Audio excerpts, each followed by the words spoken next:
A female police officer slept in her soot-stained cruiser with her German Shepherd for 4 straight nights while her town burned.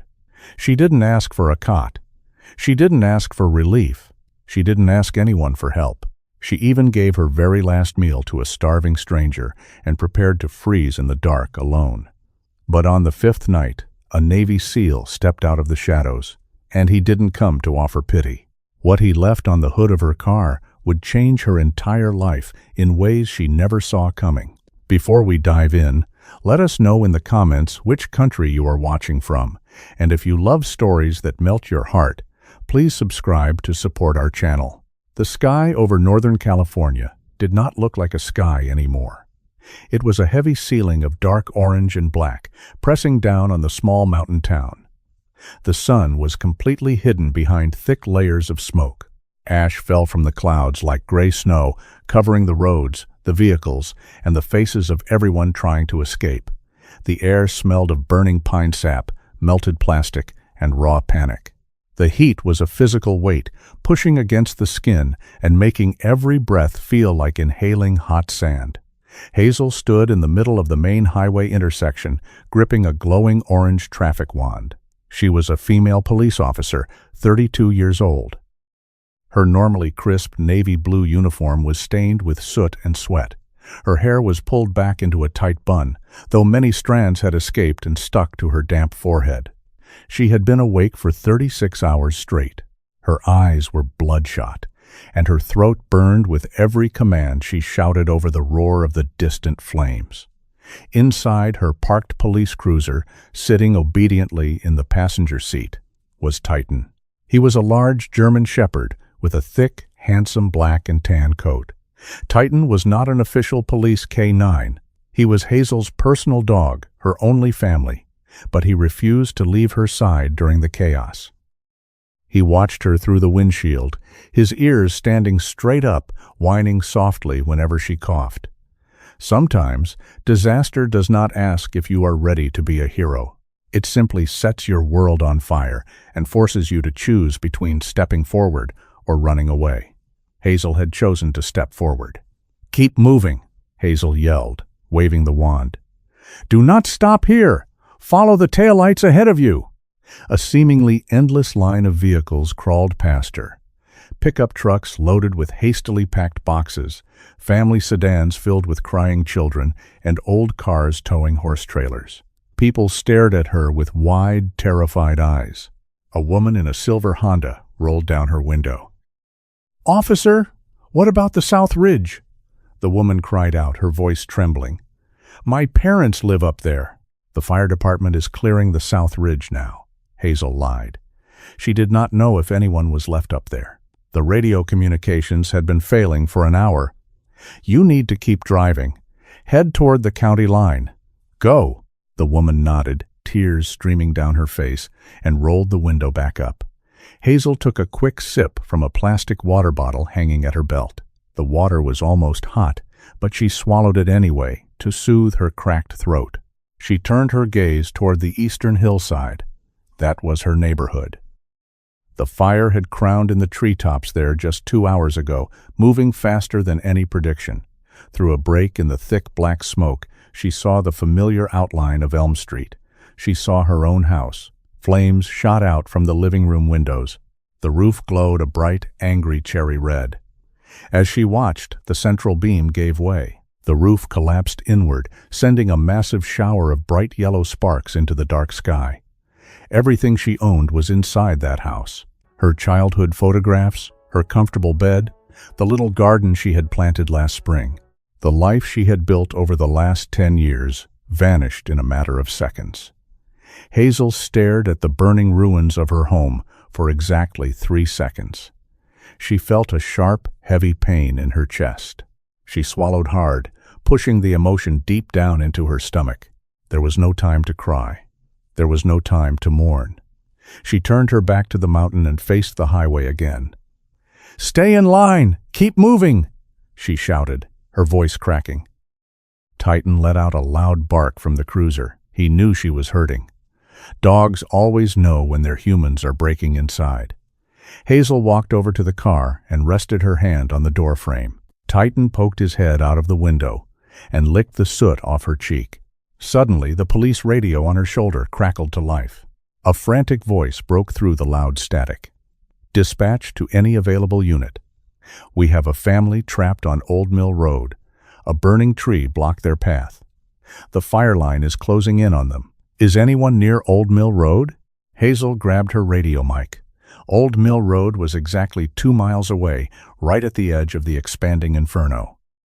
Other units were miles out, managing the main evacuation center. "Unit 7, I am on it. En route," Hazel replied. She jumped into the driver's seat and slammed the door shut.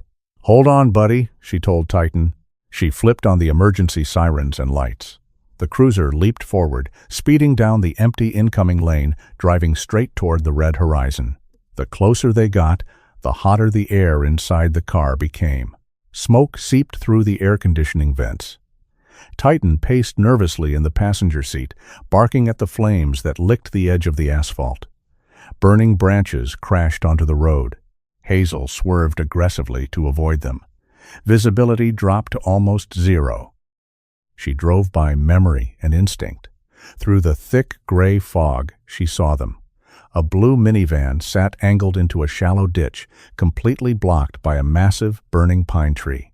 A man stood outside, coughing violently, trying to pull a heavy branch away with his bare hands. Inside the van, Hazel saw a woman and 2 small children covering their faces. Hazel stopped the cruiser inches from the flames. She leaped out into the blinding heat. "Leave it!" Hazel yelled, grabbing the man by his shirt. "Get your family in my car, right now!" The man looked at her in shock, his face black with soot. He nodded frantically and ripped the van doors open. He grabbed the children. The woman stumbled out behind him. Hazel opened the rear doors of the patrol cruiser. Titan smartly climbed over the center console and squeezed into the front seat to make maximum room. The family piled into the back, coughing and crying. The heat was unbearable. The paint on the police cruiser began to bubble and blister. Hazel jumped back into the driver's seat and threw the car into reverse. A burning branch dropped heavily onto the hood, leaving a thick scorch mark before sliding off. She spun the steering wheel fast, forcing the heavy vehicle to turn around on the narrow road. The fire roared like a freight train on all sides. She pressed the gas pedal down hard. They broke through the wall of smoke. The air finally cleared slightly as they reached the main highway. The family in the back seat wept loudly in relief. The mother reached forward and touched Hazel's shoulder in silent gratitude. Hazel pulled over at the staging area near the town border. Paramedics rushed to the cruiser to help the family out. Hazel stepped out of the vehicle and looked at her patrol car. The once bright white and black vehicle was completely covered in a thick layer of black soot and ash. The plastic covers of her emergency lights had melted. She walked around to the passenger side. Titan hopped out and stood right by her leg. He nudged her hand with his wet nose. Hazel knelt down on the dirty asphalt. She buried her face in his thick fur for just a moment, taking one deep, shaky breath. Then she stood up, wiped her face with her sleeve, and walked back to the intersection to direct the next line of cars. The engine of the police cruiser ticked as it cooled down. Hazel parked the heavy vehicle behind a deserted strip mall on the outer edge of the evacuation zone.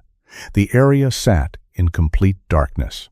The local power grid in this sector had failed 2 days ago, leaving the entire block submerged in thick shadows.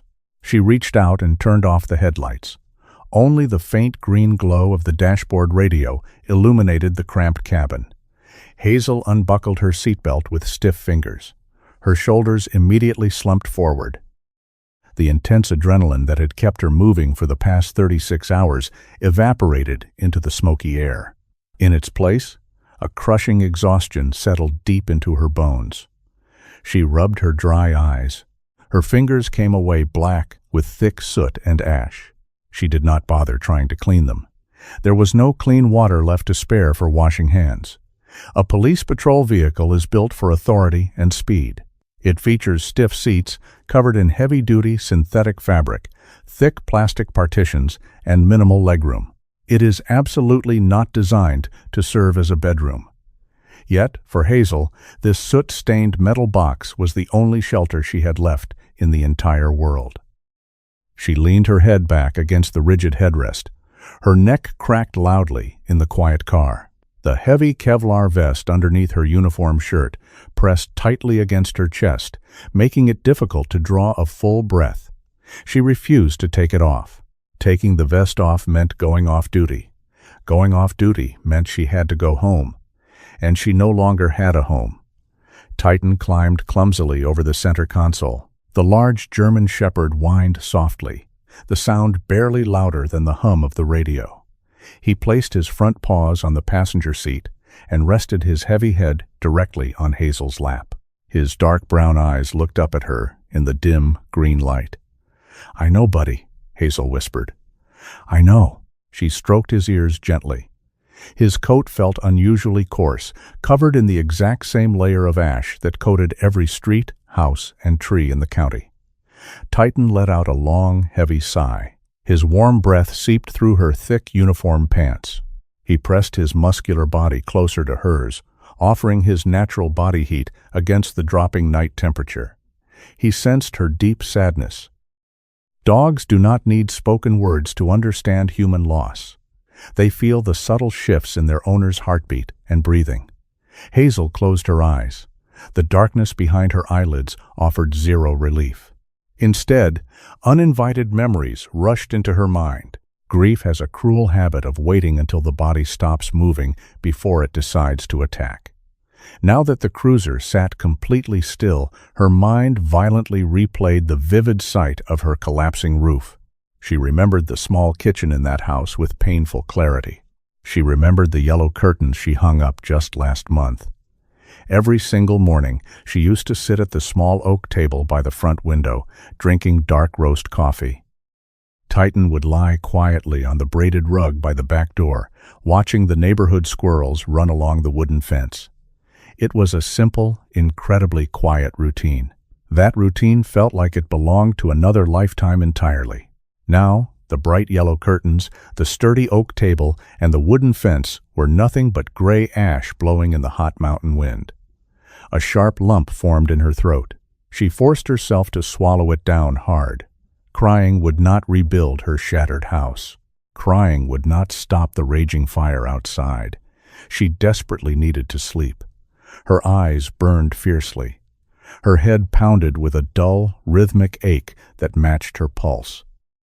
But she fought the heavy urge to close her eyes completely. She chose this dark, hidden parking spot behind the strip mall intentionally. The main evacuation camp sat 3 miles away at the high school football field. The camp had canvas cots, hot soup, and medical tents.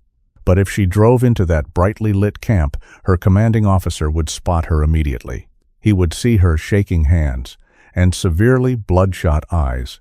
He would order her to stand down, hand over her keys, and force her to rest. Hazel could not do that. Lying on a cot in a crowded tent full of displaced strangers would force her to admit she was exactly like them.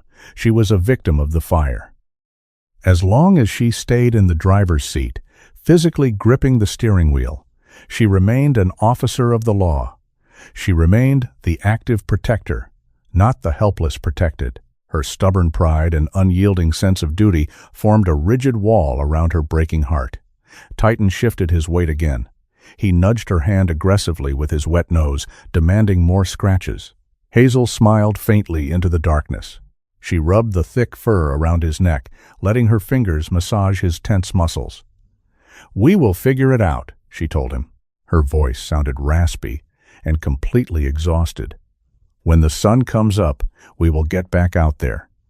We still have a job to do." Titan closed his eyes and let out a soft grunt of approval. The rapid rhythm of his breathing slowly calmed down. Hazel focused all her attention on the steady sound of his breath. It grounded her racing thoughts. It successfully kept the rising panic away. She let her head rest sideways against the glass window. The glass felt pleasantly cool against her hot, flushed skin. Slowly, the overwhelming physical exhaustion dragged her downward toward a deep sleep. The sharp edges of her awareness finally began to blur. Suddenly, a massive, deafening boom shattered the quiet night. The violent sound rolled across the valley like a bomb blast. The solid ground beneath the police cruiser vibrated violently. Hazel jolted fully awake. Her eyes snapped open wide. Titan barked loudly, the thick hair on his back standing straight up in alarm. Hazel looked through the dirty windshield. 2 miles to the north, a brilliant flash of neon blue and bright orange light tore the dark night sky open. Showers of sparks rained down like a deadly fireworks show over the distant black tree line. The main electrical substation had just exploded. 1 second later, the radio on her dashboard erupted into a frantic frenzy of loud, static, and overlapping voices. All units! All units! We have a catastrophic failure at the Northridge substation. The explosion has sparked a secondary fire line moving aggressively toward the residential sector. The dispatcher's voice cracked noticeably with raw panic. We need immediate emergency evacuations in Sector 4. Any available units in the vicinity respond immediately. Hazel did not hesitate for a fraction of a second. The heavy exhaustion vanished instantly, replaced entirely by cold, sharp adrenaline flooding her veins. She reached forward quickly and grabbed the radio microphone from its mount. Unit 7 responding, Hazel said firmly. I am 2 miles out, heading directly to Sector 4 now. She dropped the microphone back onto the seat. She turned the ignition key hard. The cruiser's engine roared back to life with a familiar growl. She slammed her hand down onto the light bar switch. The red and blue emergency lights instantly painted the dark alley in frantic flashing colors. Hang on, Titan, she commanded sharply. She shifted the car into drive and hit the gas pedal aggressively. The rear tires spun wildly on the loose gravel before finally catching traction. The heavy police cruiser launched forward rapidly, speeding out from behind the abandoned strip mall and turning sharply back onto the main highway. The long night was far from over, and Hazel was absolutely not ready to stop fighting for her town. Morning arrived without the sun. The thick canopy of smoke above the town turned daylight into a dull, muddy brown glow. At the main high school parking lot, the sound of heavy diesel engines replaced the crackle of the distant fire. The military had arrived. A long convoy of National Guard transport trucks rolled into the staging area, bringing desperately needed manpower and supplies. Jackson stepped down from the passenger side of a heavy tactical vehicle. He was an active-duty Navy SEAL, 35 years old, with broad shoulders and a sharply defined jawline. He wore a standard camouflage field uniform, dusty boots, and a tactical vest. He was currently on a brief domestic assignment, embedded with the Guard unit to help coordinate disaster logistics. Jackson possessed a quiet demeanor and eyes that constantly scanned his surroundings, absorbing every detail without broadcasting a single thought. The staging area was organized chaos. Tents went up rapidly. Soldiers unloaded heavy pallets of bottled water, medical kits, and ready-to-eat meals. Local police officers guided evacuated citizens toward the registration tables. Hazel parked her soot-covered cruiser near the perimeter. She stepped out, her boots hitting the asphalt heavily. Titan jumped out right behind her. The large German shepherd stayed glued to her left leg, his ears swiveling to track the loud noises of the busy camp. Hazel adjusted her utility belt and walked straight toward the main distribution point to manage the growing crowd. Jackson stood by the water pallets, coordinating the unloading process. He noticed Hazel almost immediately. Among the dozens of exhausted first responders, she stood out. Her uniform was completely ruined by black ash. Her face carried dark streaks of soot, but it was not the dirt that caught his attention, it was her posture. People under extreme stress try very hard to look normal, but the body always tells the truth. Jackson recognized the specific stiffness in Hazel's shoulders. He saw the slight, uncontrollable tremor in her fingers when she pointed toward the registration line. He watched the way she blinked slowly, fighting the heavy weight of her eyelids. He had seen that exact physical state on the faces of soldiers after a brutal 3-day firefight in the desert. It was the absolute limit of human endurance. She was running purely on fumes and raw stubbornness. Jackson did not stare, but he kept her in his peripheral vision. He respected anyone who pushed themselves that far for others. He also knew how dangerous that edge could be. By noon, the temperature spiked. The camp swelled with hundreds of displaced residents. Panic is a highly contagious disease. When people lose their homes and face uncertainty, fear quickly overrides logic and basic manners. A supply truck backed up to the distribution line to drop off a new pallet of bottled water. The crowd saw the water and surged forward aggressively. The neat lines dissolved in seconds. People pushed against each other, desperate to secure their share. At the front of the mob, two men collided hard. One man dropped his empty plastic bag. He grabbed the other man by the collar of his shirt. "I was here first," the first man shouted, pulling his fist back. "Get your hands off that case." "My kids need water," the second man screamed back, shoving him hard against the side of the truck. The crowd around them panicked and backed away, creating a tight circle of tension. A few people started yelling for help. Hazel did not hesitate. She pushed through the crowd, stepping directly between the two angry men. She did not draw her weapon or her baton. She used the only tool she had left. "Let go of his shirt," Hazel commanded.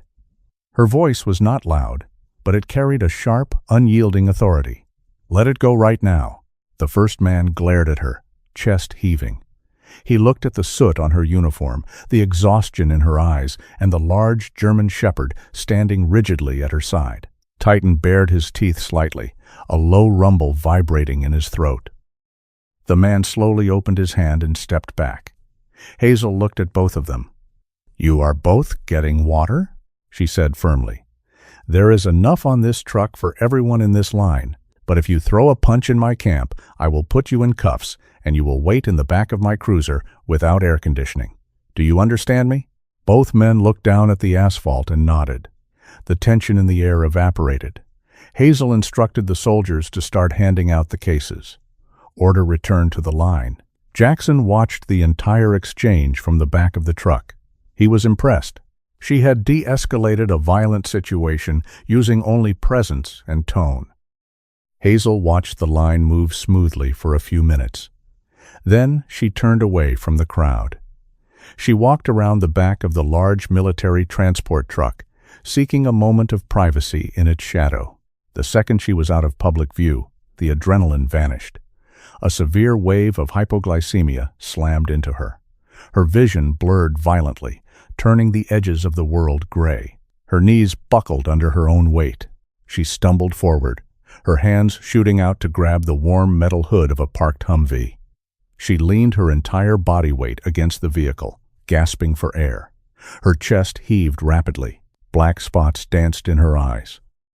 She gripped the metal so tightly her knuckles turned white. Titan let out a sharp whine. He pressed his heavy body firmly against the back of her knees, physically bracing her so she would not collapse onto the ground.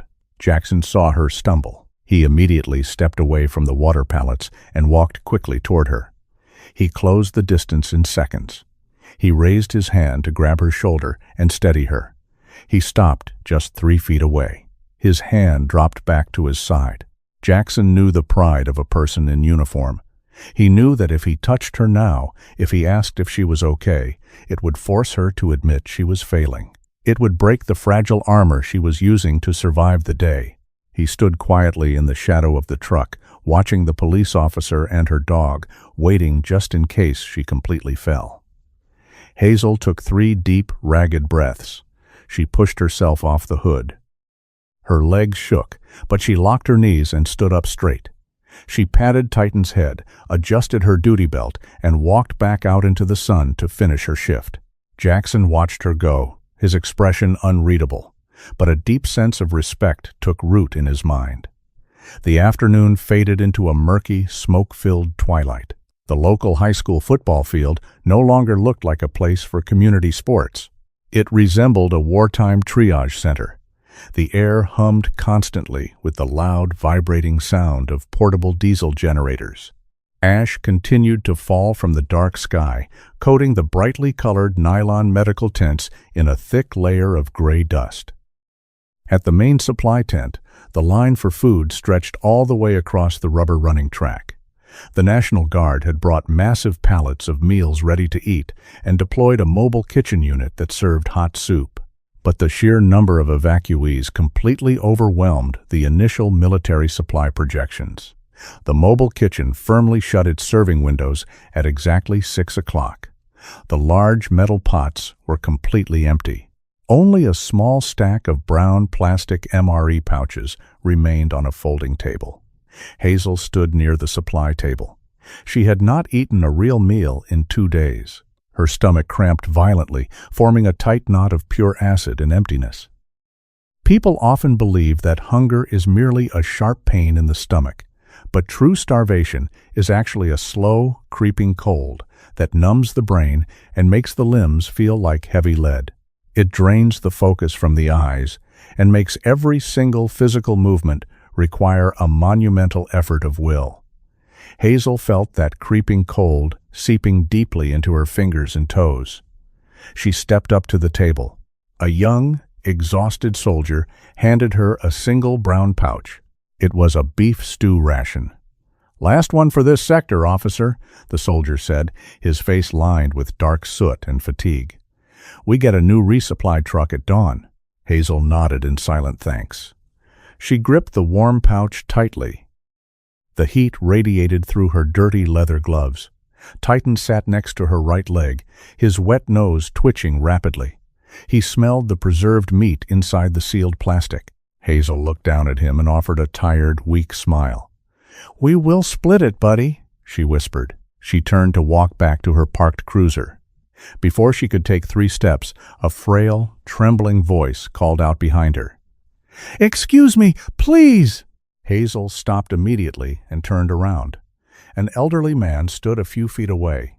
He had introduced himself earlier in the day as Arthur Abernathy. He was 75 years old, frail, wearing a faded plaid flannel shirt and holding a crushed straw hat in his shaking hands. His face was pale, and his eyes were wide with the deep confusion that often accompanies sudden, catastrophic loss. "They said the hot soup is gone?" Arthur said, his voice shaking with panic. "I was trying to find my wife's blood pressure medication in the medical tent. I missed the dinner line. They told me there is absolutely no food left." Hazel looked at the old man. She saw the deep, dark hollows under his eyes and the severe tremor in his thin hands. He looked incredibly fragile, like a strong gust of mountain wind could knock him over completely. She looked down at the brown pouch in her hand. Her stomach twisted painfully, aggressively demanding fuel. She swallowed hard, pushing her own biological needs aside. "Mr. Abernathy," Hazel said gently. She stepped forward and pressed the warm pouch directly into his shaking hands. "Take this. It is beef stew. It is hot."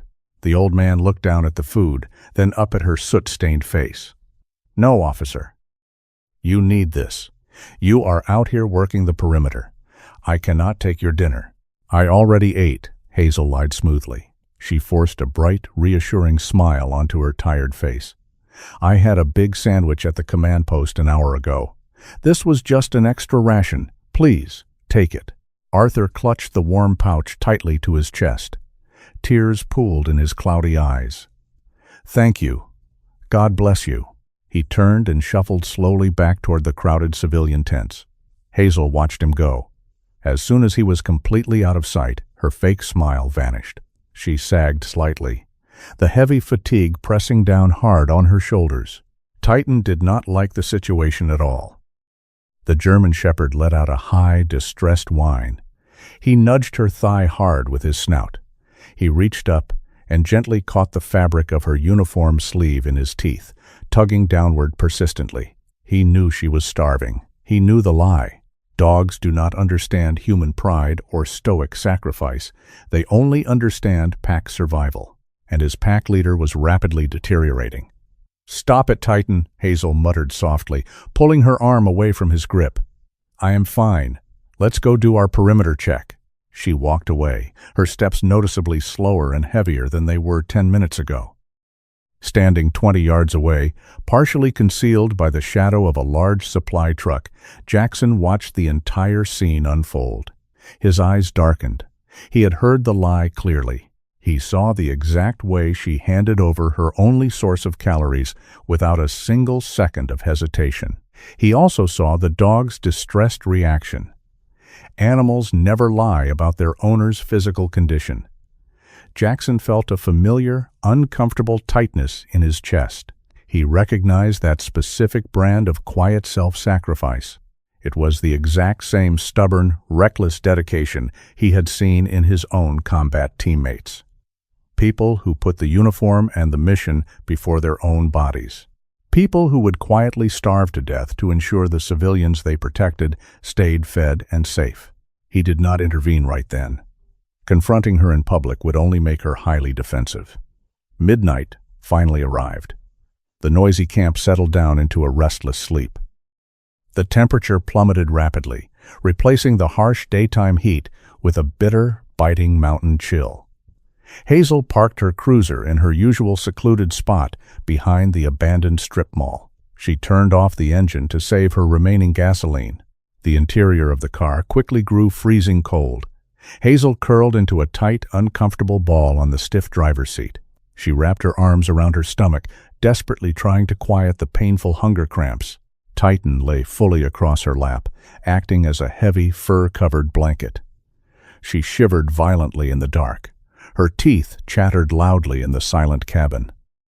Back at the military command tent, Jackson moved with quiet, deliberate purpose. He walked over to his personal tactical gear bag. He pulled out 2 premium military rations, the specific kind reserved strictly for special operations units.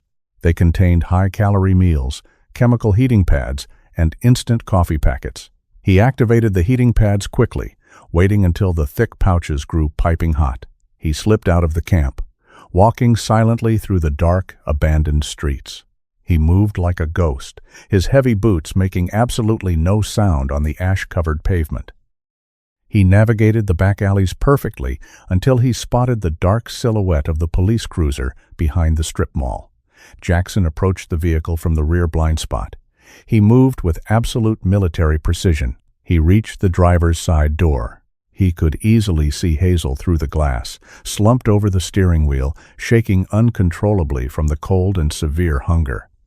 Titan was fast asleep on her lap. Jackson did not knock on the window. He gently placed the 2 steaming hot pouches directly on the flat metal surface of the hood, right in front of the windshield. He quickly added a small, insulated metal thermos filled with hot black coffee.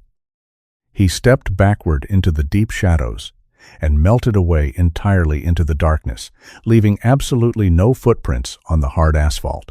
A few minutes later, the rich, savory smell of heated beef and dark coffee seeped slowly through the cruiser's air vents.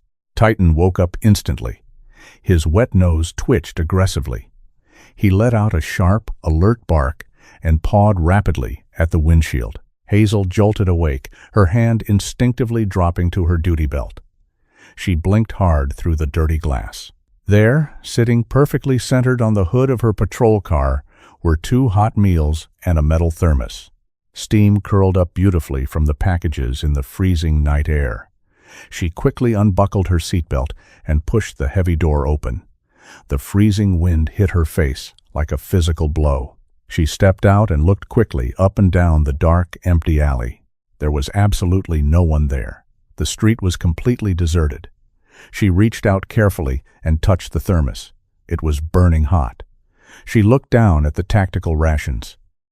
Her empty stomach let out a loud, demanding growl. She scanned the deep shadows one more time, a profound sense of confusion and overwhelming gratitude washing over her tired mind. She did not know exactly who was watching her, but for the first time in 3 exhausting days, she realized she was not entirely alone in the dark. The sky finally broke open. After 4 days of relentless darkness, a pale, anemic sun managed to push its way through the thinning layers of smoke. The primary fire lines were holding steady. The massive blaze that had threatened to wipe the entire county off the map was now largely contained to the upper mountain ridges. Down in the valley, the town looked exactly like a war zone. Entire residential blocks were reduced to white ash, twisted metal, and blackened brick chimneys, standing completely alone in the rubble. Hazel stood near the open door of her cruiser, surveying the widespread destruction. She held the empty metal thermos in her hands. The hot coffee and the military food ration from the anonymous stranger had given her the physical strength to survive the freezing night, but the daylight brought an entirely different kind of exhaustion. Reality. The adrenaline that had fueled her for days was rapidly fading, leaving behind the crushing, undeniable weight of her circumstances. She had no house. She had no bed. She had absolutely nothing left but the dirty uniform on her back and the loyal German shepherd sitting quietly at her feet. Titan pressed his heavy head against her knee. He sensed the drastic shift in her mood. The immediate danger of the fire was gone, which meant the protective numbness was wearing off. The sharp pain of loss was waiting patiently to take its place. Hazel reached down and ran her fingers through his ash-covered fur. She did not cry. Crying required energy she simply did not possess. Across the staging area, Jackson stood by the supply trucks, helping soldiers load empty wooden pallets. He watched Hazel from a distance. The way she stood, rigid and profoundly isolated, triggered a very specific memory in his mind. 10 years ago, in a dusty, sun-baked valley in Afghanistan, his teammate Mark had taken shrapnel to his side during a brutal ambush. Mark had hidden his bleeding for 6 straight hours so the medical evacuation helicopter could prioritize the wounded civilian casualties. Mark survived the ordeal, but Jackson never forgot the cold, vacant look in his eyes that day. It was the look of someone who had decided their own pain was completely irrelevant compared to the mission. Grief is not always a sudden, loud explosion. It is often a slow, methodical thief that empties a person out from the inside, leaving only the rigid scaffolding of duty and routine to hold them upright. Jackson recognized that brittle scaffolding in Hazel. He knew exactly how easily it could snap. Jackson walked over to the civilian registration tent. A local police dispatcher named Sarah sat behind a folding plastic table. Sarah was a young woman in her early 20s, with frizzy brown hair pulled into a messy ponytail and thick reading glasses. She was currently sorting through massive stacks of intake forms. "Excuse me," Jackson said quietly, stepping up to the table. Sarah looked up, her eyes wide and exhausted behind her thick lenses. "Yes, Sergeant? Can I help you find something?" "I need some information on one of your local officers," Jackson replied, keeping his voice low to avoid drawing attention. "The female officer with the German shepherd. She has been working Sector 4. Sarah sighed heavily, her tired shoulders dropping. "Officer Hazel?" "Yeah. What do you need to know about her? Where is she staying right now?" Jackson asked directly. "Her shift ends soon. The military is packing up our portable cots today. I want to make sure she has a safe place to rest." Sarah shook her head slowly, a sad expression crossing her face. "I really do not know. Her house on Elm Street was one of the very first to go up in flames on Tuesday afternoon. It is a total loss. Nothing left but the foundation. She has been on active duty ever since.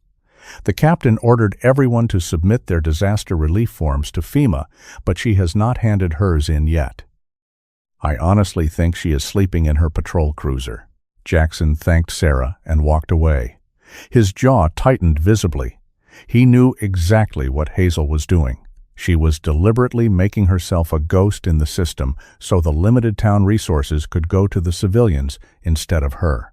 Later that afternoon, Hazel walked into the makeshift police command post to clock out. The air inside the large canvas tent was thick with the smell of stale sweat and cheap burnt coffee. Captain Miller stood behind a folding table covered in deployment maps. Miller was a heavily built man in his late 50s, with a thick gray mustache and deep dark bags under his eyes. He looked up from the maps as Hazel approached. "Hazel, Miller said, his voice extremely rough from shouting over the radio all week. "Good work out there on the perimeter today. The fire department says the south line is fully secure." "Thank you, sir," Hazel replied automatically. Titan sat obediently by the canvas tent flap, waiting patiently for her to finish. Miller picked up a heavy wooden clipboard. "Listen to me. I am going through the personnel damage reports. I do not have yours. I heard Elm Street got wiped out completely. You need to fill this form out right now so we can get you a hotel voucher and an emergency relief check." Hazel stood perfectly still. She looked at the clipboard in his hand, then up at her captain. "That will not be necessary, sir." Miller frowned deeply, lowering the clipboard to the table. "What do you mean it will not be necessary? You lost your house." "I have a safe place to stay," Hazel lied smoothly. Her voice did not shake. Her face remained a perfectly blank professional mask. "My aunt lives in the next county over. I am going to stay in her spare bedroom until the insurance claims clear. Give the hotel voucher to one of the families sleeping in the high school gym. They need it a lot more than I do." Miller stared at her for a long, silent moment. He was severely exhausted, simply too tired to argue or investigate her story further. He slowly nodded and set the pen down. "All right. If you are absolutely sure, get out of here, Hazel. Take the next 2 days off. That is a direct order." "Understood, sir," Hazel said firmly. She turned around and walked out of the tent, Titan following closely at her heels.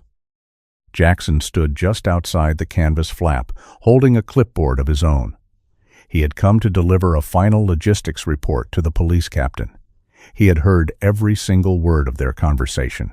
He watched Hazel walk away across the dusty parking lot, her shoulders unnaturally tight, her dog staying right by her side. He knew she did not have an aunt in the next county. He knew she was going to drive that dirty police cruiser to another dark parking lot and freeze through another miserable night. Jackson looked down at the logistics report in his hand. The military mission here was almost over. They would be pulling out in 48 hours, but his personal mission had just begun. He turned on his heel and walked toward the communication truck. He had a few very important phone calls to make. By Friday morning, the massive wall of flames had officially burned itself out. The thick layer of smoke finally lifted, revealing a bright blue sky that felt entirely out of place above the blackened landscape. The military received their orders to withdraw completely. The National Guard units began breaking down the canvas tents and loading the heavy supply trucks. The emergency rescue phase was officially over. The long, painful recovery phase had just begun. Hazel stood at the main checkpoint on the western edge of town. Her job today was to verify identification cards and allow residents back into the disaster zone to survey their properties. It was a heartbreaking and exhausting assignment. She watched car after car roll up to the wooden barricade. She looked directly into the faces of her neighbors. Some people wept openly over the steering wheel as they saw the ruined hillsides. Others stared straight ahead with blank, empty eyes, unable to process the scale of the destruction. A battered red pickup truck pulled up to the checkpoint. A man rolled down the window. His young daughter sat in the passenger seat, holding a small stuffed bear. Hazel recognized the man from the evacuation center. "Officer Hazel," the man said softly. "Thank you for keeping us safe this week. We do not know what is left of our street, but we are alive because of you." Hazel nodded, forcing a gentle smile for the little girl. "Drive safely, sir. Watch out for downed power lines." The hardest part of a disaster is not the destructive event itself. It is the terrible, suffocating quiet that follows, when the adrenaline completely fades and the mind is finally forced to count exactly what was lost. Hazel understood that heavy quiet perfectly. She carried it deeply within her own chest. Titan sat patiently beside her heavy boots. He did not bark at the passing cars or the loud diesel engines in the distance. He simply leaned his muscular shoulder against her leg, offering a solid anchor in a world that felt completely unstable. Hazel reached down and patted his head every single time a car passed through the checkpoint, drawing quiet strength from his steady presence. On the other side of town, Jackson did not immediately pack his tactical gear. He walked away from the military staging area and headed straight toward the temporary town hall. The original municipal building had burned down to the ground on Tuesday. The local government now operated out of a surviving middle school gymnasium on the safe side of the river. Jackson stepped into the loud, chaotic gym. He found Mayor Thomas Harrison sitting behind a long folding table. The mayor was a man in his late 60s, completely bald, wearing a deeply wrinkled gray suit that smelled of stale smoke and old coffee. He looked incredibly tired, surrounded by tall stacks of federal relief applications and ringing telephones. "Excuse me, Mr. Mayor," Jackson said, stopping directly in front of the table. Harrison looked up, rubbing his exhausted eyes. "Yes, Sergeant? Is there a problem with the military withdrawal logistics?" "No, sir. The convoy leaves in exactly 3 hours." "I am here for a personal matter," Jackson replied. He pulled a thick, sealed white envelope from his tactical vest and placed it flat on the wooden table. "What is this?" Harrison asked, looking at the unmarked envelope. "I run a private military relief foundation," Jackson explained, keeping his voice low and completely level. "We specifically support first responders and veterans who lose everything in the line of duty. I need you to secure an apartment lease in the neighboring town for Officer Hazel. Pay the rent for an entire year up front. Buy her new furniture, dog food, and groceries. The funds are inside this envelope." The mayor carefully opened the envelope. His eyes widened in absolute shock. He looked at the certified bank draft, then back up at the Navy SEAL standing before him. "Son, this is a massive amount of money. Why do you not just hand it to her yourself? She deserves to know who is helping her. People who wear a uniform do not accept charity easily," Jackson said firmly. "If I hand her a check, her pride will force her to refuse it. She will say someone else needs it more. You have to tell her it is an anonymous grant from the city council. Make it look completely official. Provide fake paperwork if you have to. Do not mention the military. Do not mention my name." Mayor Harrison nodded slowly, a look of profound respect settling on his tired face. "I understand. I will take care of the arrangements personally. You have my word." Jackson left the gymnasium and walked out into the empty school courtyard.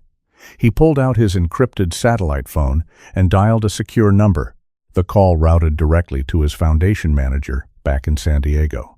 "The funds transferred successfully," the manager said over the line. "Are you sure about this, Jackson?" "That completely empties our emergency reserve account for the quarter." "I am absolutely sure," Jackson replied without hesitation. "She is sleeping in her patrol car and giving her own food away to the hungry civilians. She has a German Shepherd with her. She is holding the entire police line together, and she has absolutely nothing left. We take care of our own. Refill the account next quarter." He ended the call and slipped the phone back into his pocket. He felt a deep sense of relief wash over him. It did not erase the terrible nightmares of his past deployments, but it provided a solid piece of evidence that some things in this broken world could still be fixed. Late in the afternoon, the loud blast of a military horn echoed across the valley. The convoy was finally ready to roll out. Hazel finished her shift at the checkpoint. The wooden barricades were officially removed. She drove her soot-stained cruiser slowly down the ruined streets of her old neighborhood. She parked the car near the blackened concrete foundation of what used to be her house. She stepped out into the quiet air. Titan jumped out and followed her closely, sniffing the burnt ground. Hazel walked over to the front concrete steps. They were the only part of the entire house still fully intact. She sat down heavily on the cold, ash-covered concrete. She rested her elbows on her knees and buried her face in her dirty hands. She did not cry. She just sat there in silence, breathing in the strong smell of burnt wood, feeling the crushing weight of the unknown future pressing down on her shoulders. Titan climbed up the steps and laid his heavy head gently on her lap. A quarter-mile away, the long line of heavy green military trucks began to slowly move down the main highway. Jackson sat in the passenger seat of the lead vehicle. He rolled the window down, As the truck passed the ruined neighborhood, he looked out across the massive field of gray ash. He saw Hazel sitting on the broken steps with her dog. They looked incredibly small against the vast backdrop of total destruction. Jackson did not wave. He did not call out her name. He simply raised his right hand and tapped his chest twice, right over his heart. It was a silent, solemn promise to the ghosts of his fallen teammates. He had promised them he would never walk past a fellow protector in need. Today, he had kept that promise perfectly. The heavy truck picked up speed, carrying him away from the mountain valley, leaving Hazel and Titan alone in the quiet afternoon, entirely unaware of the miracle coming their way. 4 days passed since the military convoy rolled out of the valley.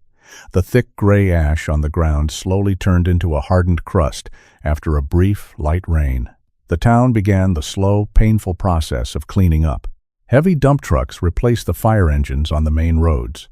The air still smelled strongly of wet charcoal, but the sky remained clear. Hazel continued her shifts without taking a single day off. She directed heavy construction traffic, guarded the damaged commercial district, and helped returning residents file their official insurance reports.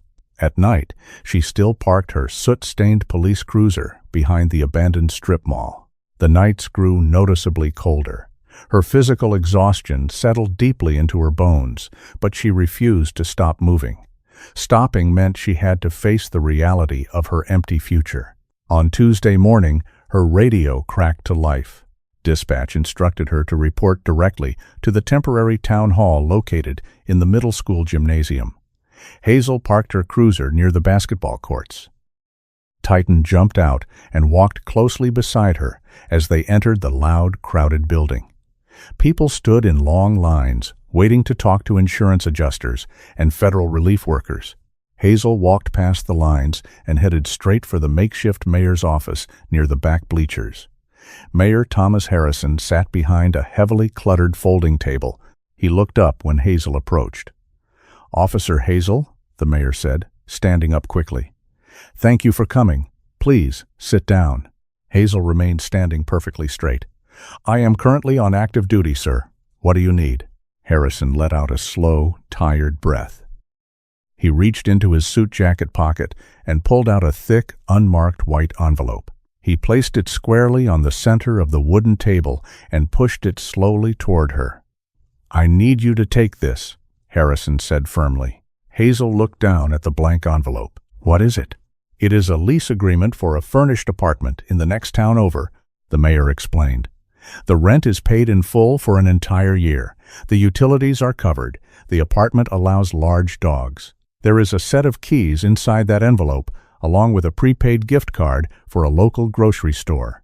Hazel stared at the white paper. Her mind completely blanked. She did not reach for it. "I do not understand," Hazel said, her voice dropping. "The city does not have the budget for individual housing grants. The federal relief funds have not even cleared yet. I cannot accept town money, Mr. Mayor. There are families with small children sleeping in the high school cafeteria." "This is not town money," Harrison replied quickly. "It is a private grant." "From who?" Hazel demanded. Her posture immediately stiffened. "I will not accept a handout from a local business or a citizen. It violates department policy." Harrison shook his head. "It is an anonymous donation. The donor explicitly requested that you receive it. They set up the entire arrangement through a private foundation." "I need a name," Hazel insisted. Her hands gripped her heavy-duty belt tightly. "I need to know exactly who paid for this." "I cannot give you a name," Harrison said gently. "The donor told me you would try to refuse it out of pride. They told me you would say someone else needs it more. But they also wanted me to tell you that people who spend their lives protecting others deserve a safe place to sleep. Take the envelope, officer. That is a direct order from the mayor's office. Pride is an incredibly heavy piece of armor. It keeps a person standing when everything else collapses. But true kindness is the only force capable of piercing that armor without causing a fatal wound." Hazel looked down at the envelope. She looked down at Titan, who sat patiently on the hard gymnasium floor. The large dog looked up at her with tired, loyal eyes. He deserved a warm floor. He deserved a real bowl of water. Hazel reached out with a trembling hand and picked up the envelope. It felt impossibly heavy. "Thank you," she whispered. Her throat felt incredibly tight. She left the gymnasium and walked back to her cruiser. She drove straight to the address printed on the paperwork. The apartment building sat on a quiet, tree-lined street 10 miles away from the burn zone. The air here smelled like pine needles and clean rain, entirely free of smoke. Hazel unlocked the front door and pushed it open. The apartment was small but perfectly clean. Sunlight streamed through the large front window, illuminating a comfortable gray sofa and a small wooden dining table. A thick, soft rug covered the living room floor. Hazel walked slowly into the kitchen. She found a brand-new bag of premium dog food sitting on the counter next to 2 shiny metal bowls. Her chest heaved heavily. She walked into the single bedroom. A large bed sat in the center of the room, covered with a thick white quilt. Titan did not wait for permission.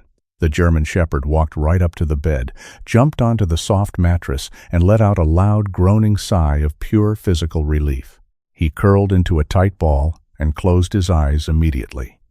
Hazel sat down slowly on the edge of the bed. The mattress gave way perfectly under her weight. For the first time in 10 days, she was not sitting on a stiff synthetic car seat. The profound silence of the room wrapped around her like a heavy blanket. She looked down at her hands. She still held the keys to the apartment. The metal felt cool against her skin. A simple brass key was attached to a plain black metal keychain. She turned the keychain over with her thumb. On the back of the black metal, engraved very small but perfectly clear, was a specific symbol. An eagle holding an anchor, a trident, and a flintlock pistol. The official emblem of the Navy SEALs. Hazel stopped breathing. Her mind instantly flashed back to the dusty staging area. She saw the tall soldier in the camouflage field uniform standing by the supply trucks.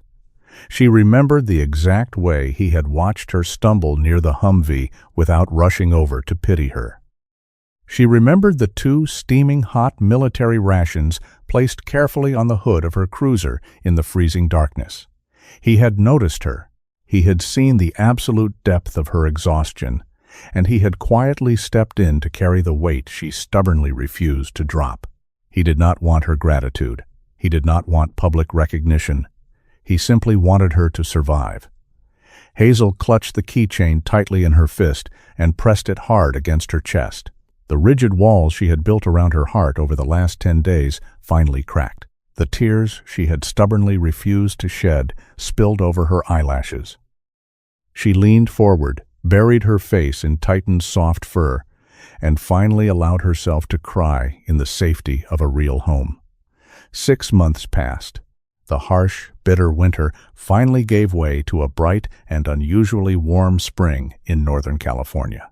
The deep scars of the massive wildfire still marked the distant mountainsides in jagged swaths of black, but close to the ground, tiny green shoots pushed their way stubbornly through the crust of ash. Nature possessed an incredible capacity for forgiveness and renewal. Hazel stood in the center of her large, fenced backyard. The apartment the anonymous donor had secured for her came with a massive plot of land bordering a quiet pine grove. She did not let the space go to waste. In the weeks following the disaster, the local animal shelters had completely overflowed with displaced pets. Hazel had quietly converted her sprawling backyard into a temporary sanctuary for dogs that had lost their homes to the flames. Healing is rarely a straight line. It is a messy, chaotic process, often requiring us to care for others before we can truly care for ourselves. Hazel found her own healing not in quiet, sterile isolation, but in the loud, demanding presence of abandoned animals. Every time she fed a frightened stray or bandaged a burnt paw, she rebuilt a small, broken piece of her own shattered life. Currently, 7 dogs ran freely across the green grass. A small, nervous terrier mix named Buster chased a yellow tennis ball. A golden retriever with a missing ear slept peacefully in the warm sunlight. In the center of the yard, Titan sat like a proud, vigilant king. The large German shepherd had naturally assumed the role of the pack leader. He was exceptionally gentle with the terrified puppies and strictly corrected the older dogs when they played too rough.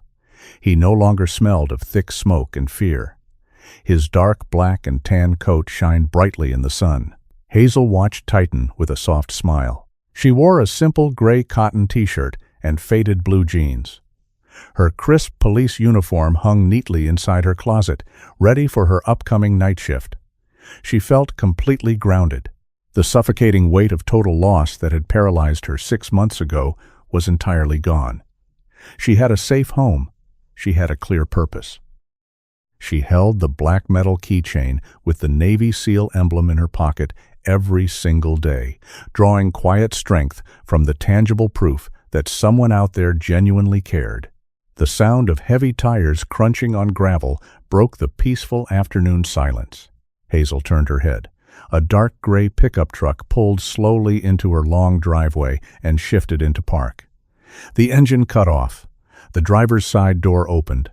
Titan stood up immediately. His ears swiveled forward.